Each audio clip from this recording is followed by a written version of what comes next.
Life is an endless stream of challenges, but no worries. Manuj is bringing the world's best minds right here for you. My gosh, Manuj, you just blew my mind. Thank you, universe. Manuj, thank you.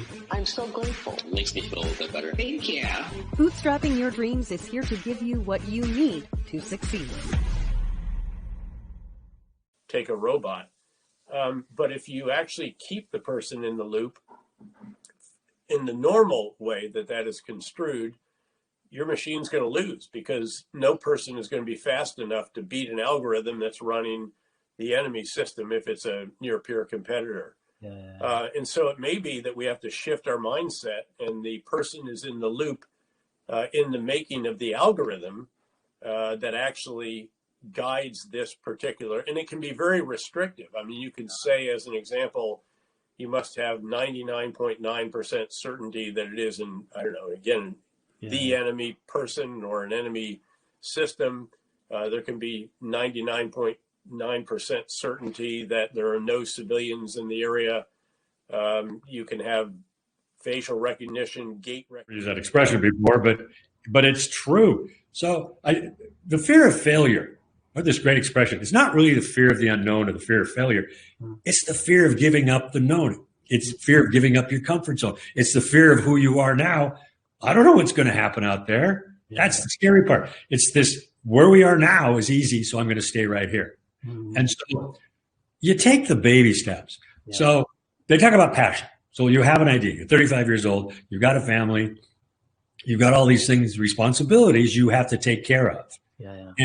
And so I really believe if you take a couple of steps, small steps, make a word list, do some research, get a GoDaddy URL, and then see from there if you want to continue.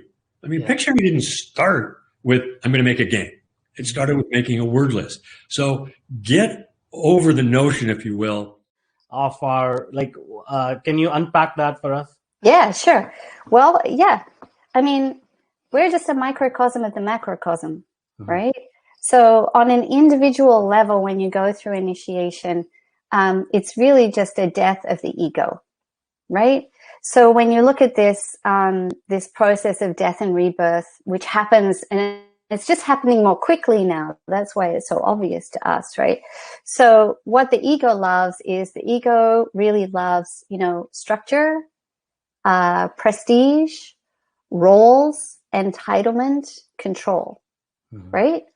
So what happens when you don't have these things anymore? The ego, we freak out. The first things, and we go into an existential crisis, right? So the first thing that happens when all the structure falls away is this experience of groundlessness. It's like, holy, I have nothing to hold on to. The ground and the rug has been pulled out from underneath me. My routine isn't what it thought it was, and I don't feel in control. I'm not in control anymore. And that brings up a lot of anxiety for people, right? This is what you see, how this will unfold.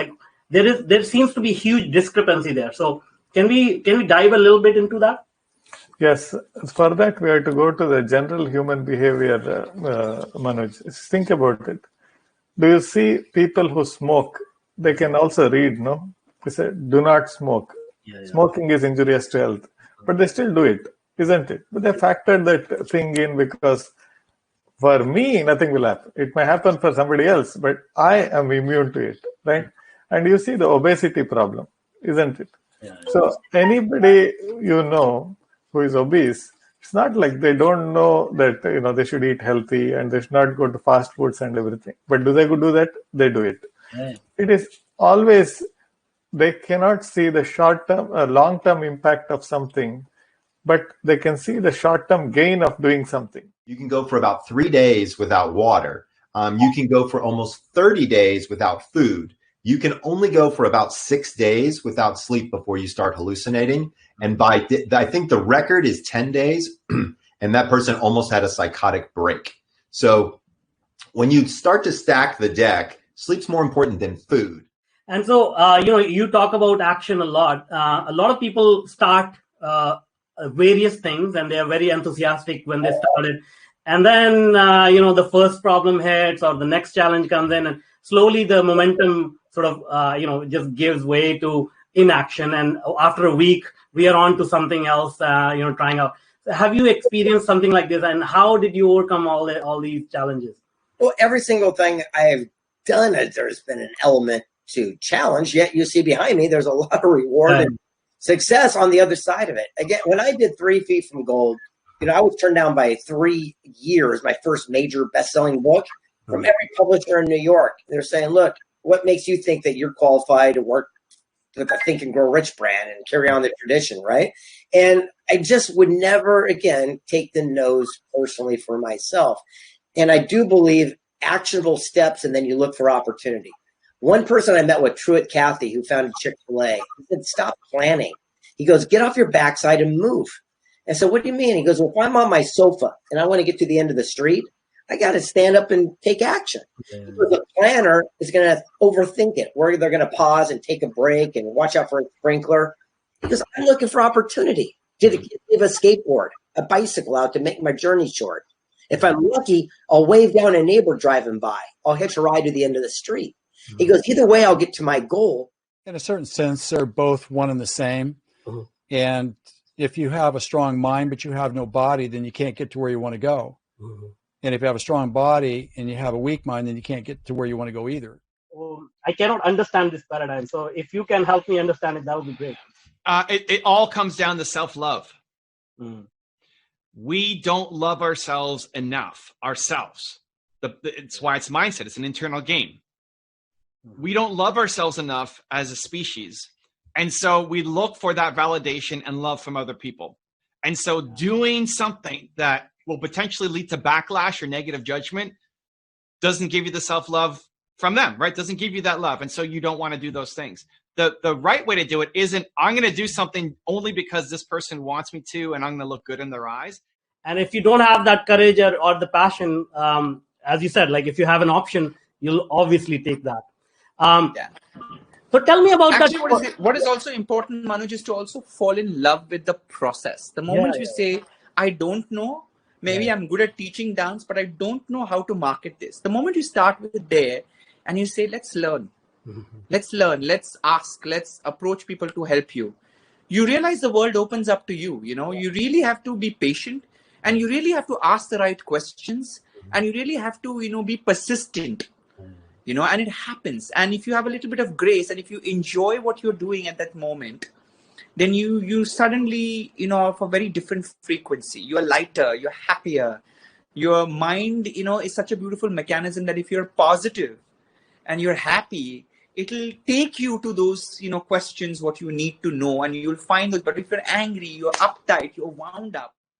Yeah, two answers. One of them is it takes you to book it, and the time it takes you to get the relationship to book it. You see, I spoke to a friend of mine's an attorney, and so I don't have great choice in friends. Sometimes it's off, but I have this attorney friend of mine, and he charges like $1,000 to $1,500 an hour. And I said to him, "How can you charge that amount of money for an hour?"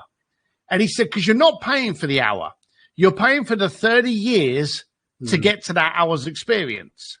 Now, I can actually text.